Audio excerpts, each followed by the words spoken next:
신명기 31장 1절에서 8절까지 말씀입니다. 같이 한 목소리로 봉독합니다. 시작. 또 모세가 가서 온 이스라엘에게 이 말씀을 전하여 그들에게 이르되 이제 내 나이 120세라 내가 더 이상 출입하지 못하겠고 여호와께서도 내게 이르시기를 너는 이 요단을 건너지 못하리라 하셨느니라. 여호와께서 이미 말씀하신 것과 같이 내 하나님 여호와께서 너보다 먼저 건너가사 이 민족들을 내 앞에서 멸하시고 내가 그 땅을 차지하게 할 것이며 여호수아는 내 앞에서 건너갈지라. 또한 여호와께서 이미 멸하신 아모리 왕 시온과 옥과 및 그 땅에 행하신 것과 같이 그들에게도 행하실 것이라. 또한 여호와께서 그들을 너희 앞에 넘기시리니 너희는 내가 너희에게 명한 모든 명령대로 그들에게 행할 것이라. 너희는 강하고 담대하라. 두려워하지 말라.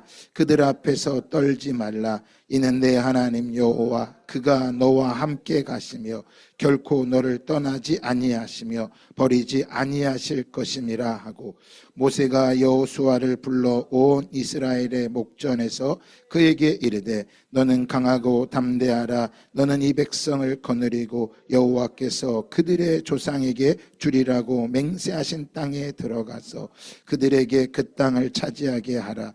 그리하면 여호와 그가 내 앞에서 가시며 너와 함께 하사 너를 떠나지 아니하시며 버리지 아니하시리니 너는 두려워하지 말라. 놀라지 말라. 아멘. 네, 할렐루야. 한번 따라합시다. 선교 다음 세대. 여러분, 어항 속에요 물고기가 3마리가 살고 있었어요. 그런데 주인이 먹을 걸 주는데 3마리가 회의를 한 거예요. 주인 주는 물고기를, 양을 먹을 거를 좀 내가 많이 먹었으면 좋겠다. 3마리가 회의를 한 거예요. 어떻게 하면 많이 먹을 수 있을까? 결론이 났어요. 한 마리가 뭐 하면 돼요? 없어지면 되는 거예요. 그래서 2마리가 짜고서요 물고기 1마리를 죽여버린 거예요. 그런데 얼마 못 가서 그 어항 안에 있는 물고기가 다 죽었어요. 왜 다 죽었을까요? 물이 썩어서 죽은 거예요. 이 세상은요 나 혼자 살아갈 수 있는 세상이 아닙니다. 요즘 많은 사람들이 우울증에 걸리고 다음 세대들이, 청년들이 꿈이 없는 건요 무엇 때문인 거예요? 밀려난 거예요. 싸움에서 뒤쳐졌다고 생각을 하는 거예요. 그래서 교회에서만큼은요 서로 싸움을 더 잘한다 그런 게 아니에요. 너무나도 전쟁이 치열하기 때문에 눈에 보이는 이란과 이스라엘의 전쟁만 있는 게 아니라 오늘 이 우리들 가운데 계속된 무엇을 가운데 살아가는 거예요? 전쟁 가운데 살아가는 거예요. 그 전쟁 속에서 우리가 살 수 있는 건 무엇이에요? 서로를 지켜주는 거예요. 서로를 사랑하는 거예요. 오늘은 선교주일입니다. 선교주일은 믿음의 정체성을 말해주는 날이에요. 그래서 한 달에 한 번 우리가 선교주일을 드리자고 하고, 그날은 우리가 가진 것에서 주일 예물뿐만 아니라 선교 예물을 드립시다 라고 정해서 함께 드리는 날이에요. 교회는요 성경에 5가지 역할을 해야 됩니다. 한번 따라합시다. 예배, 교육, 구제, 전도, 교제. 이 5가지. 전도는 선교입니다. 예배와 교육과 구제와 전도, 선교, 교제가 교회의 역할입니다. 오늘 그 중에 선교를 말씀드리려고 하는데, 선교란 복음을 전하는 사명입니다. 그러면 이 선교를 왜 해야 될까요? 그것은 하나님께서 가장 먼저 하신 거기 때문에 그래요. 하나님께서 세상을 구원하시기 위해 오신 것입니다. 하나님이 이 땅에 오신 것을 여러분 선교학적으로는 선교라고 말하는 거예요. 그래서 구원받은 교회가, 구원받은 교회, 여러분 이 교회라고 하는 것은 이 건물을 말하는 게 아닙니다. 이건 예배당이에요. 구원받은 교회, 바로 한 사람 한 사람이 세상 속으로 나아가는 하나님의 구속 사역에 하나님이 하시는 선교 사역에 동참하는 게 선교인 거예요. 그러니까 하나님이 하신 일을 우리도 뭐 하는 거야? 흉내 내는 게 선교예요. 그래서 오늘 본문 3절에 보면 여호와께서 이미 말씀하신 것과 같이 내 하나님 여호와께서 너보다 먼저 건너가사 이 민족들을 내 앞에서 멸하시고 내가 그 땅을 차지하게 할 것이며. 자, 여호와께서 너보다 먼저 뭐 하신대요? 건너가신대요. 그러니까 하나님께서 이스라엘 백성보다 먼저 건너가셔서 어디를요? 요단강을 건너서 가나안 땅에 들어가셔서 하나님이 선교하시겠다라는 거예요. 하나님께서 앞서 행하시는 것입니다. 우상 숭배와 기독교가 다른 게 있어요. 이거 잘 들으셔야 돼요. 내가 우상 숭배하는 자인지 기독교인 이걸 잘 구분하셔야 돼요. 우상 숭배는요, 교회를 다녀도 우상 숭배할 수 있어요. 모든 우상 숭배는요, 내가 가는 길과 신이 가는 길, 신이 가는 길이 상관이 없이 살아가는 사람이 우상 숭배자예요. 그럼 우상 숭배자는 어떤 거냐? 내가 가는 길과 신이 가는 길 상관이 없어. 어떤 길만 있어? 내가 가는 인생길에서, 잘 들으셔야 돼요. 내가 가는 인생길에서 신의 능력을 사용하기 위해서, 내가 힘든 세상 속에서 신의 능력을 좀 사용해서 신에게 감동을 주고 정성과 열심을 다해서 신을 내 삶에 끌어들이는 게 우상숭배야. 그러니까 하나님을 내 삶에 끌어들이는 거예요. 그러나 그리스도는 그런 것이 아닙니다. 내가 원하는 길이 아니라 주님이 걸어가신 길을 내가 걸어가는 거예요. 이게 십자가의 길이고 이것을 사명 부르심이라고 말씀하고 있는 것입니다. 내가 원하는 길이 아니라, 그러니까 오늘 우리 중에 나는 이런 길 싫은데 그런 분들이 있어요. 내가 원하는 길이 아니라, 내 뜻이 아니라 주님이 부르심 앞에 그 뜻에 순종하는 것이 믿음의 길인 거예요. 그러니까 그 믿음의 길을 걸어가는데 그저 무기력하게 살아가는 것이 아니라, 한번 따라 합시다. 담대하게 걸어가라. 네. 담대하게 걸어가라고 말씀하시는 거예요. 그래서 우리의 인생이 무엇입니까? 인생이 뭡니까? 라고 말하면, 제가 금요일 날도 말씀드렸죠. 인생이 뭐라 그랬어요? 성경은 뭐라고 말해요? 성경에서는 인생이 뭐예요, 여러분? 여러분 옆 사람 물어보세요. 인생이 뭐예요? 결혼하지 못한 사람은 인생을 결혼하는 거죠. 집이 없는 사람은 집을 장만해야죠. 사업해야죠. 각자 말하겠지만 성경에서 인생은 지키는 거라고 말해요. 그래서 잠언 4장 23절 다 같이 한번 읽어볼까요? 모든 지킬 만한 것 중에 내 마음을 지켜라. 생명의 근원이 이에서 남이니라. 자, 모든 지킬 만한 것 중에 뭘 지키라고요? 마음을 지키라고 말하고 있는 거예요. 마음.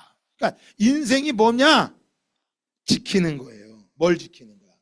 마음을 지키셔야 돼. 돈을 지키고, 돈을 벌어서 돈을 지키고, 성공을 하고 명예를 얻어서 좋은 평판을 얻어서 지키고 살아가는 게 아니라, 돈, 명예, 성공, 평판을 지키는 게 아니라 뭘 지킨다고요? 마음을 지켜야 돼. 여러분, 우리의 마음을 지키는 게 쉬운 게 아니에요. 그런데 뭐예요? 믿음은요, 말씀을 들어야 믿음이 자라는 거예요. 그런데 자기가 뭘 위해 지키고 살아가는지도 모르고 그저 열심히만 살아가면 된다고 생각하는 거예요. 이런 사람이 뭔지 아세요? 나침판 없이 사는 사람이에요. 돈만 열심히 벌고 내가 성공하고 남들에게 좋은 평판을 가지면 된다고 생각하는 사람은 방향 없이 살아가는 사람이에요. 자기 마음대로 사는 사람들은요, 지킬 것이 없기 때문에 그렇게 사는 거야. 서울역의 노숙자들은 어떻게 살아요? 길바닥에 아무 데나 눕습니다. 왜요? 지킬 게 없기 때문인 거예요. 여러분, 우리가 지킬 게 없으면 인생은 막 살아도 돼요. 그러나 지킬 게 있다면 다르게 살아야 되는 거예요. 어떻게 살아야 돼요? 말씀을 통해 살아가야 되는 거예요. 성도는요, 예수님이 우리를 부르셔서 구원하신 것을 믿고 세상에서 담대히 살아가라고 말하는데 우린 두려워하는 거예요. 남들에게 어떤 평판을 들을까 봐 두려워 떨고 있는 거야. 근데 요한복음 16장 33절은 말합니다. 우리 주님이 세상을 뭐 했다고요? 이겼다고요. 세상을 뭐 했다? 이겼다. 그게 뭐야? 담대하여라. 담대하라. 내가 세상을 이겼다. 여러분 뭘 지켜야 돼? 인생은요. 우리 마음의 평안을 지키는 거야. 우상 숭배는요. 우상 숭배자는요. 자신의 것을 지키기 위해 신을 불러. 여러분 내가 하나님 믿는데 내 자식 잘 되기 위해서 믿으면 우상 숭배자가 될 수도 있어요. 우리는 내 것을 지키기 위해서 신을 부르는 게 아니라 우리는 주님이 주신 것을 지키는 거야. 할렐루야. 뭐라고요? 네, 주님이 주신 것을 지켜야 돼. 이게 다른 거야. 이미 있는 내 것을 지키기 위해 섬기는 건 우상 숭배자고, 주님이 주신 것을 지키는 것, 자녀 삼아 주신 것을 믿는 것이 믿음인 거예요. 그래서 우상과는 다른 겁니다. 주님이 우리를 택하시고 우리를 부르셔서 나를 자녀 삼아 주신 것을 믿고 담대히 살아가는 것이 그리스도인인 거야. 그래서 요한복음 15장 16절은 우리에게 말합니다. 아주 중요한 말씀이에요. 너희가 나를 택한 것이 아니에요. 내가 너희를 택하여 세웠나니. 자, 뭐라 그래요? 너희가 나를 택한 게 아니라, 자, 사람이 신을 택하는 게 아니라 신이신 하나님, 예수님이 우리를 뭐 하셨다는 거야. 그러니까 교회는 아무나 오는 게 아니에요, 여러분. 그러니까 인생이 뭐 하는 거야? 나를 택하신 하나님을 뭐 하는 거야? 지키는 게 믿음인 거예요. 어렵고 힘들다고 팽개치고 상황이 좋으면 팽개치는 건 믿음이 아니라고요. 어떤 상황과 상관없이 하나님이 나를 택하셨다라는 것을 믿는 거예요. 우상은요, 나를 위해 신이 존재하는 게 우상숭배야. 그러니까 얼마든지 이용해 먹는 거야. 그래서 열심히 하는데 왜 열심히 하는 거야? 자신을 위한 거예요. 그래서 여기 택했다고 하는 건요, 그 원어에 보면 이런 거예요. 밖으로 불러내다, 고르다, 선택하다는 거예요. 그러니까 아무나 교회 오는 게 아니라니까요. 밖으로 불러내서 선택한 거야. 이게 어떤 거냐? 1인칭 단수예요.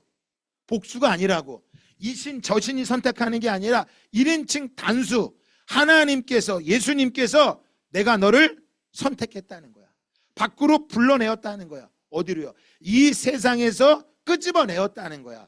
이것을 믿는 게 믿음인 거. 이걸 뭐라냐? 주권적 선택이라는 거. 자, 신명기 7장 6절 한번 찾아볼까요? 너는 여호와 내 하나님의 성민이라. 내 하나님 여호와께서 지상 만민 중에서 너를 자기 기업의 백성으로 택하셨나니. 자, 너희는 성민이다. 하나님의 백성이다.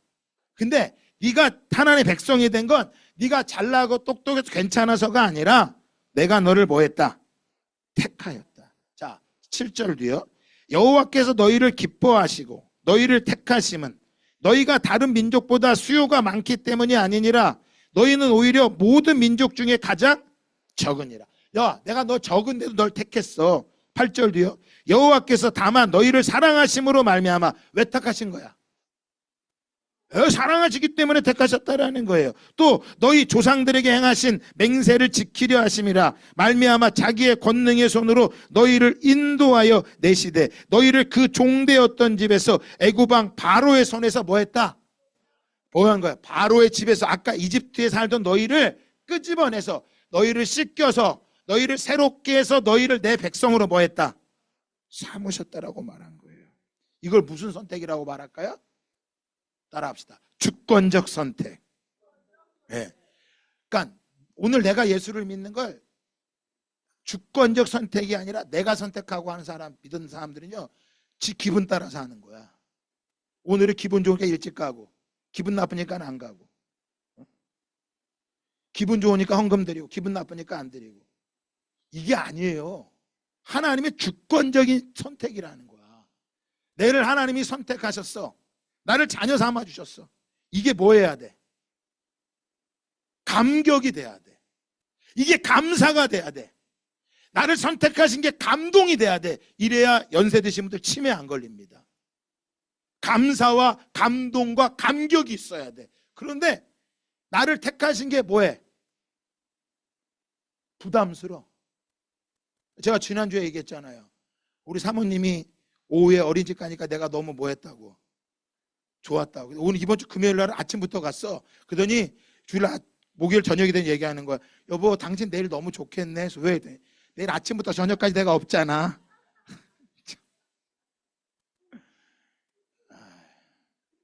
그러니까 이게 택함이 사라져버린 거야. 사랑이 식어버린 거예요. 집에 오는 게 기뻐야 되는데 집에 오는 게 싫어. 사랑이 식은 거예요.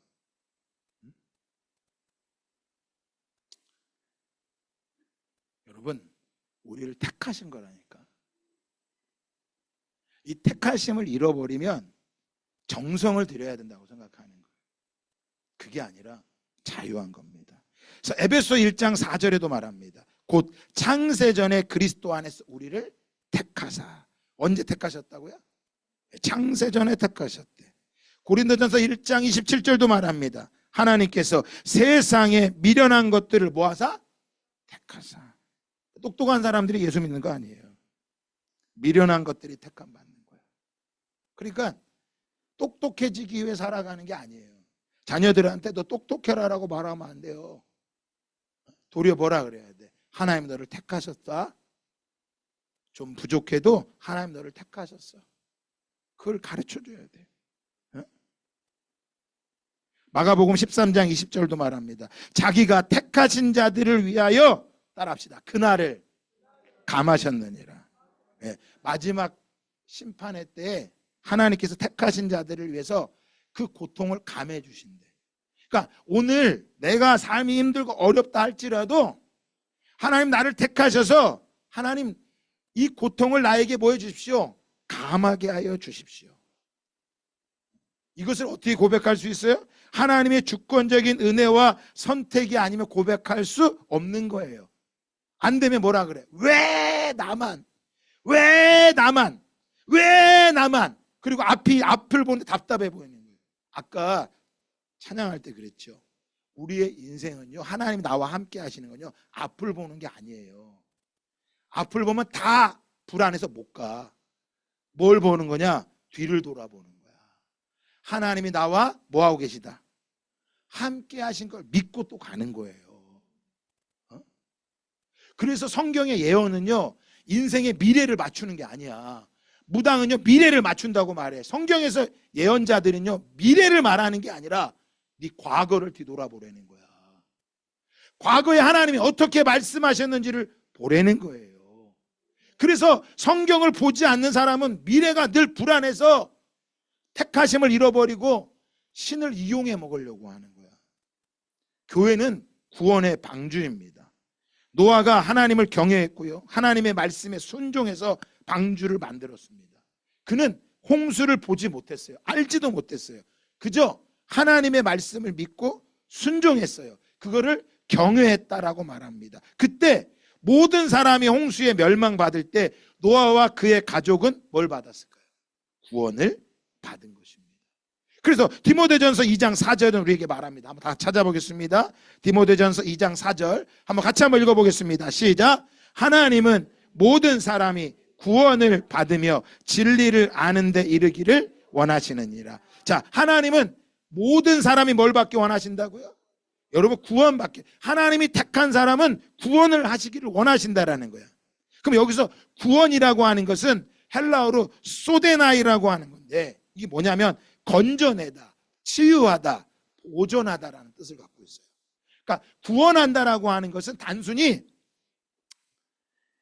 내 어려움이 있어, 어려움에서 건져주는 것만이 아니라 죄에서 우리를 구원해 주시는 거야. 로마서 3장 23절에 인간이 지은 죄로 인해서 하나님의 진노 아래에 있던 우리가 예수님의 십자가를 통하여 죄사함을 받고 의롭다 하심을 받았다라는 거야. 하나님 우리를 구원해 주셨다라는 거야. 그래서 모든 사람들이 이 구원을 알기를 원한다. 구원받기를 원한다. 진리에 이르기를 원한다. 구원이라고 하는 건 죄에서 구원받고 심판에서 구원받는 거야. 따라합시다. 멸망하지 않는다. 네, 멸망하지 않는 거예요. 내가 하나님이, 자, 디모데전 다시 2장 4절에 보면 하나님이 모든 사람이 구원을 받았다고 할 때 우리가 멸망당하지 않고 치유되기를 원하시는 게 하나님의 구원인 거야. 그러니까 오늘 내가 삶 속에 멸망당할 것 같아. 죽을 것 같아. 이건 아직 구원을 모르는 거예요. 그것이 아니라 하나님이 나를 택하셔서 나를 구원하셨다라고 하는 것, 결코 내가 뭐하지 않는다. 멸망하지 않는다. 망해 보이는 것뿐이야. 멸망당하는 것처럼 보이는 것뿐이야. 지금 청년들이 왜 집에서 안 나와요? 망했다고 느끼기 때문에 안 나오는 거야. 그리스도인이 왜 하나님 나라를 못 보는 거야? 내 인생이 망했다고 생각하기 때문에 그러는 거예요. 구원받은 게 아니에요. 망한 게 아니야. 그 제가 우리 경로당에서 어르신들 예배 드릴 때마다 그래요. 우리 한 분 한 분 돌아가실 날이 올 겁니다. 그때 우리 야 죽었구나 슬퍼하지 맙시다. 어르신들 뭐 하자고? 뭐 하자 그랬어요? 뭐 하자 그랬어요? 권사님 대답 좀 해주세요. 뭐 하자 그랬어요? 박수 치면서 축하한다. 축하하자 그러자고 얘기했어요. 축하합니다. 천국에 가신 걸 축하합니다. 이 땅에 있으면 멸망할 인생이지만 연세 우리 어르신이 90이 돼가지고 매일 무릎이 아프시대. 오시는 게 기적이에요. 무릎이 아프셔갖고 앉았다 일어나 힘드신데도 멸망당하는 이 땅의 인생이 아니라 영생을 얻는 삶이라는 거. 이게 구원이라는 거예요. 그리고 우리를 진리로 인도하신다고 말씀하세요. 자, 요한복음 17장 3절도 한번 볼까요? 영생은 유일하신 참 하나님과 그가 보내신 자 예수 그리스도를 뭐 하는 거래요? 다 같이 한 목소리 읽어봅시다. 자, 잠을 좀 깨고 다 같이 한번 읽어봅시다. 시작. 영생은 유일하신 참 하나님과 그가 보내신 자 예수 그리스도를 아는 것이니라. 그러니까 여러분 무엇이 영생이에요? 죽은 이후에 영원히 사는 게 아니라 오늘 하나님이 나를 택하셨고 예수님이 나의 중보자가 되신 것을 내가 알고 있다면 우리는 영원한 생명을 얻는 그 가운데 서 있는 거야. 그 기로의 지점에 서 있는 거예요. 이때 앞을 바라보기도 해야 됩니다. 그런데 앞이 막막해. 길이 보이지가 않아. 그럴 때 뭐 하라고요? 뒤를 돌아서 내 인생 걸음걸음마다 어떻게 여기까지 왔는지. 많은 사람 상담해 뭐 이런 얘기해. 목사님 지금이 제일 힘들어요. 근데 제가 그분과 교제를 오랫동안 가져봤어. 그런데 그분은 만날 때마다 늘 하는 얘기 이거야. 지금이 제일 힘들어요. 지금이 제일 힘들어요.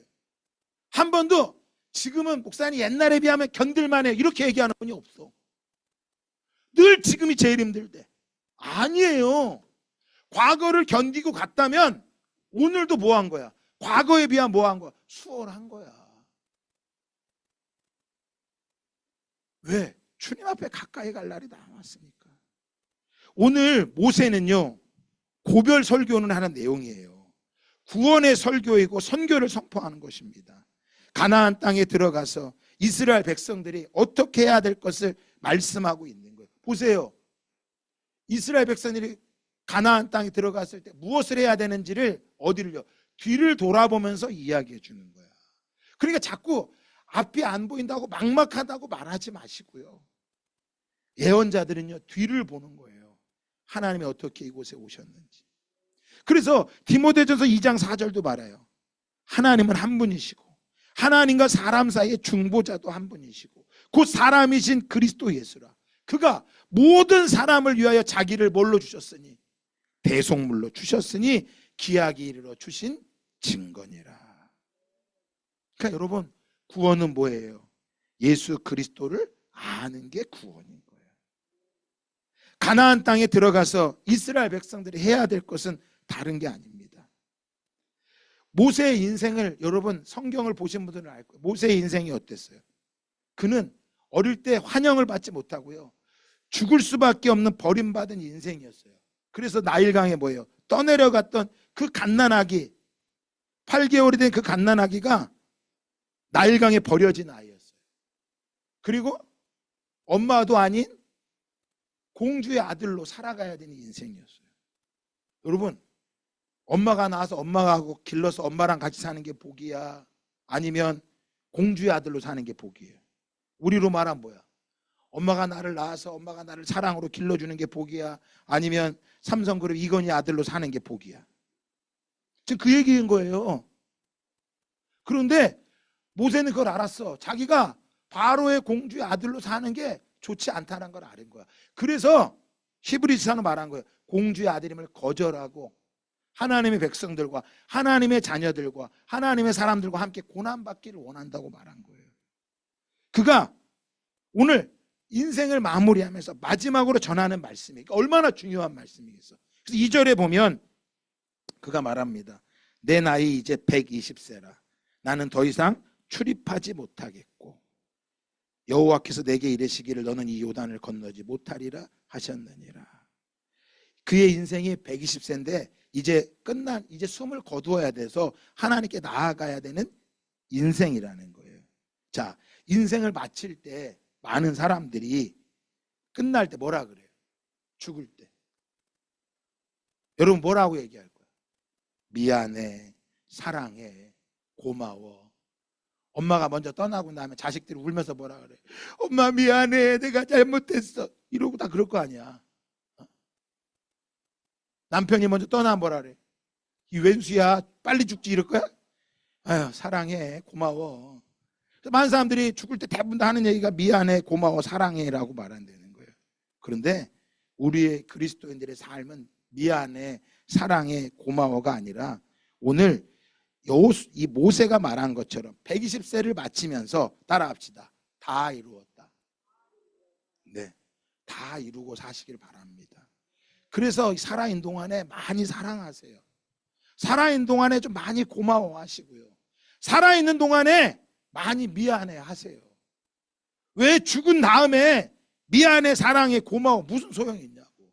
경로당에 계시면서요 서로 많이 사랑한다고 하세요. 학교에 가서 친구들한테 많이 고맙다고 하세요. 직장에 가서 많이 고마워, 사랑해 하세요. 그리고 죽을 때 야, 나는 다 이루었다. 나는 할 말 다 하고 죽었다 이래야지. 죽을 때 가서야 겨우 막 미안해, 사랑해, 고마워. 그 인생 되지 말자고요. 모세는요, 내 인생은 120세로 마치게 된다. 그런데 걱정하지 마.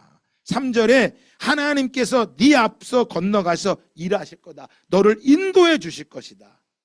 5절에 말합니다. 하나님의 명령에 뭐하라? 순종하여라. 가나안 족속을 멸해라. 이것은 무엇을 말하는 거예요? 하나님께서 너를 인도하시는데 죄를 뭐하라는 거야? 끊어버리라고 말씀하는 거예요. 너를 위해 나를 이용하지 말고 네 인생길을 위해 나를 이용해 먹으려고 하지 말고 네 힘든 인생에 나 붙잡고 이용해 먹으려고 하지 말고 하나님이 네 앞서 일하심을 믿고 너도 뭐하라고? 따라 걸어가라고. 그러기 위해 뭐가 필요한 거예요? 6절 다 같이 한번 읽어보겠습니다. 시작. 너희는 강하고 담대하라. 두려워하지 말라. 그들 앞에서 떨지 말라. 이는 내 하나님 여호와 그가 너와 함께 가시며 결코 너를 떠나지 아니하시며 버리지 아니하실 것임이라 하고. 자, 너희는 뭐 하라고요? 강하고 라고 말합니다. 여러분, 강하다는 것은요, 우리가 강해지기 원하죠. 하나님, 우리 자녀가 강해지게 해주세요. 복받게 해주세요. 직장에서 진급하게 해주세요. 그게 강하다고 생각해. 성경에서 강하다는요, 그게 강한 게 아니야. 강한 것은요, 하지크라고 하는데 뭐냐? 달라붙어 있다, 잡다, 묶여 있다. 이게 강한 거야. 그러니까 하나님에게 뭐 강하다는 건 뭐야? 야, 너 강해라 라고 말하는 건 뭐 하는 거야? 너 하나님께 뭐 하고 있어라? 달라붙어 있어라. 이게 강한 거야. 그러니까 강한 사람은요, 평상시에는 안 드러나. 위기가 오면 알아. 위기가 오면 강한 사람은요, 하나님께 딱 달라붙어 있는 사람은 평안을 안 잊어먹고 갈 수 있습니다. 그런데 강하지 못한 사람은요, 맨날 이 얘기해. 왜 나만? 왜 내가? 왜 나만? 이 얘기만 하는 거야. 강한 사람은요, 하나님께 붙어 있는 사람이야. 어려워도 힘들어도 하나님께 뭐 하셔야 돼요? 붙어 있어야 돼. 그분을 꼭 붙잡고 계세요. 자, 강하고 또 뭐 하래요? 담대하라. 담대하라는 건요, 아마치인데요, 담대하라는 것은 방심하지 않다, 딱딱하다. 여러분, 얼음을 건너가는데 담대하면요, 딱딱한 곳으로 갈 수 있어요. 그런 담대하지 못하면 뭐야? 아무데나 가는 거야. 담대하다는 건요, 하나님의 말씀 앞에 한 걸음 한 걸음 걸어가는 거지, 내가 원하는 대로 가는 게 담대한 게 아니에요. 자, 너는 강하고 담대하고 두려워하지 말라라고 말하고 있어요. 이래, 야래라고 하는 건데, 이 두려워하지 않다라는 것은, 두려워하라는 것은 하나님을 경외하는 거예요. 그러니까 자, 오늘 모세가 다음 세대들에게 전하는 게 뭐냐면, 너 하나님께 달라붙어 있어. 너 신앙을 방심하지 마. 넘어질 수 있어. 너 하나님을 경외해야 돼. 자, 따라합시다. 떨지 말라. 이것은요, 깨트리다, 누르다, 흔들다라는 뜻을 갖고 있어요. 이게 뭐냐면, 떨지 말라, 이거 이 소리가 아니라, 자, 뭐야, 너 나에게 달라붙어 있어. 너 방심하지 마. 나를 경외하고 세상을 뭐하라, 따라합시다, 깨트려라. 세상을 깨트리고 나아가라는 거야. 그러니까 왜 나만 힘들게 하세요? 왜 이렇게 하세요? 그게 아니라, 너 강하고 담대하고 두려워하지 마, 떨지 마라. 이 말은 너 나에게 좀 달라붙어 있어. 나를 붙잡고 있어. 너 방심하지 마. 세상 앞에 두렵다고 방심하지 마. 너 나를 늘 경외해야 돼. 그리고 세상을 깨트리는 마음으로 담대히 걸어가. 이게 선교예요. 이게 모세가 여호수아에게 위임하는 거예요. 그래서 여러분, 모세가 이 설교를 하고, 자, 7절 8절 한번 읽어볼까요? 시작. 모세가 여호수아를 불러 온 이스라엘의 목전에서 그에게 이르되, 너는 담대하라. 너는 이 백성을 거느리고 여호와께서 그들의 조상에게 주리라고 맹세하신 땅에 들어가서 그들에게 그 땅을 차지하게 하라. 그리하면 여호와 그가 내 앞에서 가시며 너와 함께 하사 너를 떠나지 아니하시며 버리지 아니하시리니 너는 두려워하지 말라, 놀라지 말라. 자, 이 말씀 여호수아 1장에 똑같이 나오지요. 자, 뭐 하는 거예요? 여호수아에게 이제 위임하고 있는 거예요. 야, 여호수아야, 내가 너를 보낸다. 모세가 지금까지 하다가 모세가 여호수아에게 위임해 주는 거예요. 너한테 맡기는 거예요. 자, 이것이 요한복음 20장 21절에 보면 예수님께서 이렇게 말씀하세요. 자, 요한복음 20장 21절. 자, 뭐라고 말할까요? 하나님께서 나를 보내신 것 같이 나도 너희를 뭐하노라? 보내노라. 자, 보세요. 모세가 여호수아를 보낼 때 뭐라고 말했어요? 너 강해야 돼. 담대해야 돼. 두려워하고 떨지 말어. 여러분, 모세가 여호수아를 보낼 때도 똑같이 뭐예요? 똑같이 말하고 있어요. 하나님께서 우리를 보내실 때 우리를 뭐라고요? 야, 너 강해야 돼. 너 담대해야 돼.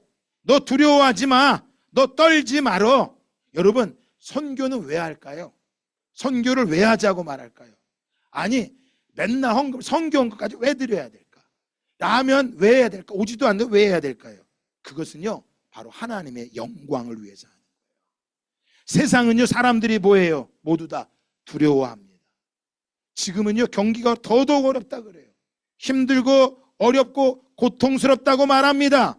근데 선교를 왜 해야 될까요? 그것은 하나님의 영광이 있기 때문에 고난 가운데도 감사해야 하는 것입니다. 하나님의 영광이 있기 때문입니다. 시편 96장 3절은 말합니다. 그의 영광을 백성들 가운데 그의 기이한 행적을 만민 가운데 선포할지어다. 자, 영광을 백성들 가운데, 모든 사람들 가운데 하나님이 행하신 것을 만민 가운데 선포한다고 말하고 있어요. 여러분, 하나님의 영광이 세상에 가득하는 날을 바라보면서 선교하는 거예요. 지금도 하나님의 영광이 온 땅에 가득한 거예요. 그럼 언제 나타날까요? 한국의 기독교는요, 착각하고 있는 게 있어요. 내가 잘 되고 복을 받고 나만 문제가 없어야 내가 많은 것을 가지고 하나님께 영광을 돌릴 수 있다고 생각해요. 아닙니다. 진짜 기적은 뭔지 아세요? 저 정도 살면 낙심하고, 저 정도 살면 포기하고, 저 정도 되면 끝났다고 말할 수 있는 그때에 하나님의 기적을 뭐 하는 거예요? 만민에게 선포하는 거예요.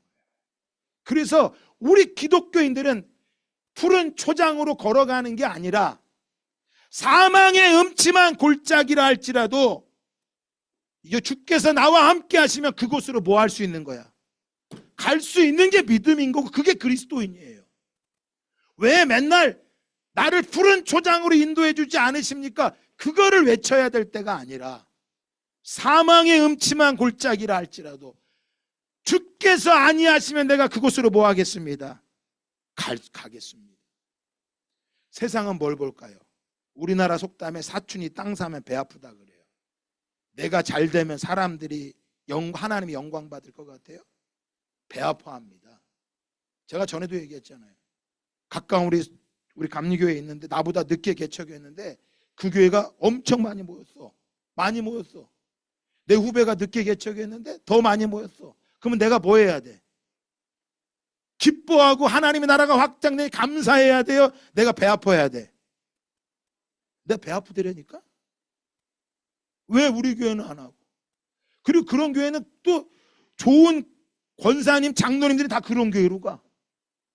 어제도 차를 고치면서 장로님하고 교제를 나눴는데요. 야, 그 장로님 같은 분이 교회 오면 나 진짜 목회 좋겠더라고. 근데 그런 분들은 우리 교회 안 와. 그럼 그런 분이 와야 내가 하나님께 영광 돌리고, 나 가슴 아프게 하고 속 쏘이고 힘들게 하면 여러분 내가 영광이 안 되는 거예요? 자녀가 잘 되면 하나님께 영광 돌리고, 자녀가 속 쏘이고 안 하면 영광이 안 되고 왜 이런 자식 줘였냐고 그럴 거예요? 그럼 하나님 우리한테 말할 거 아니야. 야, 내가 너를 택한 거는 네가 잘나고 똑똑하고 괜찮아 너를 택했어, 이렇게 말씀하세요? 한 번도 우리한테 뭐라고 말씀하세요? 내가 너를 택한 것은 수요가 많아서가 아니라, 네가 잘 살아서 괜찮아서가 아니라 내가 너를 사랑해서 너를 뭐 했다? 택했다. 근데 요즘은 엄마들이 뿔이 많이 나갔고요, 기도도 안 해. 맨날 자식 원망이나 하지 기도도 안 해. 아빠들도 뿔만 나갔고 지키려고 안 해. 자기 인생 산다고 자기나 즐겁게 살려고 하지. 여러분, 그게 아니에요.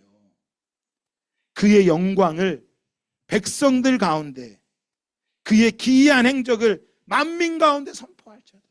고난 가운데 있고 어려운 가운데 있어도요, 하나님은 결코 뭐하지 않으세요? 자신의 영광을 빼앗기지 않는다라고 이사야 42장 8절에 말합니다. 나는 여호와이니 이는 내 이름을, 나는 내 영광을 다른 자에게, 내 찬송을 우상에게 뭐하지 아니하리라? 주지 아니하리라. 여러분, 오늘 선교하는 마음으로 다음 세대, 나 하나 잘 살기 위함이 아니라 하나님의 나라를 꿈꾸는 자들에게는 결코 그 영광을 다른 자에게, 그 찬송을 우상에게 빼앗기지 않을 것입니다. 그래서 우리는 결단해야 됩니다. 무엇을요? 하나님, 내가 하나님을 찬송할 것입니다. 내가 하나님을 높여드릴 것입니다. 이 땅의 모든 자들이 하나님을 모욕하고 하나님을 모독하는 이때에 나는 하나님을 찬송할 것입니다. 결코 하나님의 찬송을 우상에게 빼앗기지 않을 것입니다. 주님, 우리 가운데 새 일을 행하여 주시옵소서. 보라, 전에 예언한 일이 이미 이루어졌느니라. 이제 내가 새 일을 알리노라. 그 일이 시작되기 전에라도 너희에게 이르노라. 바로 예수 그리스도가 오셨음을 이사야 선지자는 선포하고 있는 것입니다. 오늘 이 고백이 저와 여러분의 고백이 되기를 예수 그리스도의 이름으로 축복합니다.